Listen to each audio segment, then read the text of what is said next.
नमस्कार, सार्वमंथन न्यूज महाराष्ट्रमध्ये आपलं स्वागत. पाहुयात आजची सविस्तर बातमी.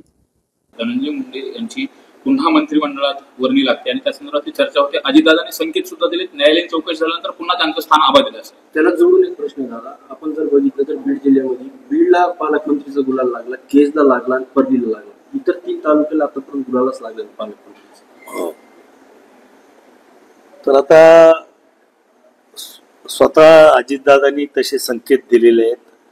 या बाबतीत मी निश्चितपणानं धनंजय मुंडेंना परत मंत्रिपद मिळावं, बीडचं पालकमंत्रीपद मिळावं, पक्षांनी त्यांना अजून महाराष्ट्राचं नेतृत्व करण्याची संधी द्यावी, या विचाराचा मी आहे.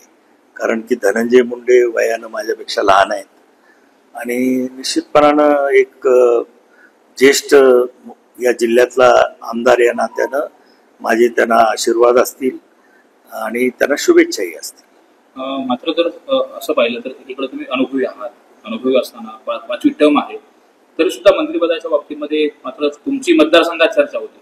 वरतून मात्र पक्षश्रेष्ठीकडून तशा पद्धतीने कुठला कौल दिला जातो नाही. आता हे पक्ष म्हणजे माझा जो काही अनुभव आहे पक्षश्रेष्ठींचा, आदरणीय पवारसाहेब असतील, आदरणीय अजितदादा असतील किंवा इतर नेते असतील, जे निर्णय मंत्रिपदाच्या बाबतीत घेत असतात, त्यांनी बीड जिल्ह्यामध्ये नेहमीच ओबीसीना आणि मागासवर्गीयांना प्राधान्य देण्याचं काम मागच्या अनेक वर्षामध्ये या ठिकाणी झालेलं आहे.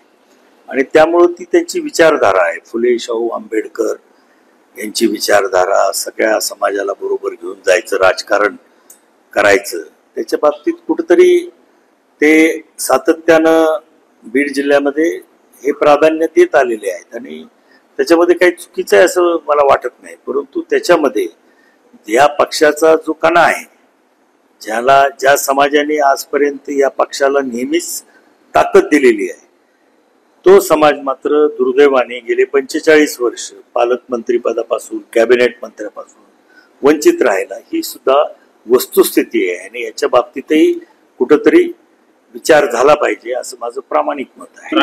दरवेळेस येतो, पण तुमचं नाव मंत्रिपदासाठी दरवेळेस येतो, पण ते नंतर वगळलं जातो. नेमकं काय अर्थ आहे? आता नावाची चर्चा ही होत राहते. जेव्हा जेव्हा मंत्रिमंडळ बनतं तेव्हा चर्चा होत असते. परंतु शेवटी पक्षश्रेष्ठी काय विचार करतात यालाच महत्व आहे. आडवं काय आहे? माझी जात आडवी येते असं मला वाटतं. महादेव मुंडे हत्या प्रकरणामध्ये देखील तुम्ही अधिवेशनामध्ये आवाज उठवलेला होता. न्यायासाठी त्यांनी 4 तास पावसामध्ये भिजून त्या कुटुंबांना आंदोलन केलं, मात्र अद्यापपर्यंत आरोपी निष्पन्न होत नाही. हे दुर्दैवाची गोष्ट आहे. हे अतिशय दुर्दैवाची गोष्ट आहे. 21 महिने या खुनाला झाले.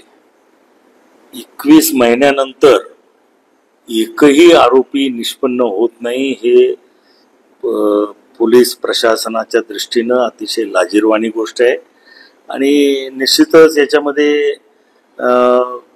पोलीस अधिकारी, जे तपासी अधिकारी आहेत, त्यांना काय अडचणी आहेत ते त्यांनाच माहिती आहेत. त्याच्याबद्दल काही चर्चा होऊ शकत नाही. परंतु विधानसभेमध्ये दस्तूर खुद्द मुख्यमंत्र्यांनी आश्वासन दिलेलं आहे की याच्या बाबतीत कोणालाही पाठीशी घातलं जाणार नाही. आणि म्हणून निश्चितपणानं जसं स्वर्गीय संतोष देशमुख यांच्या बाबतीत गुन्हेगार निष्पन्न झाले, आज गजाआड गेले, कोर्टात त्याची ट्रायल चालू आहे, त्याप्रमाणे महादेव मुंडे हा एक परळीमधला अतिशय छोटा व्यापारी कुठंतरी मला प्लॉटिंगमध्ये आडवा येतोय या उद्देशानं त्याचं जीवन संपवलेलं आहे. त्यामुळं या गुन्हेगारांना सुद्धा गजाआड करण्याचं काम पोलीस प्रशासन निश्चितपणानं करतील आणि मुख्यमंत्री स्वतः गृहमंत्री या नात्यानं त्याच्यामध्ये लक्ष देतील याची मला खात्री आहे. सार्वमंथन न्यूज महाराष्ट्राला लाईक करा, शेअर करा, सबस्क्राईब करा.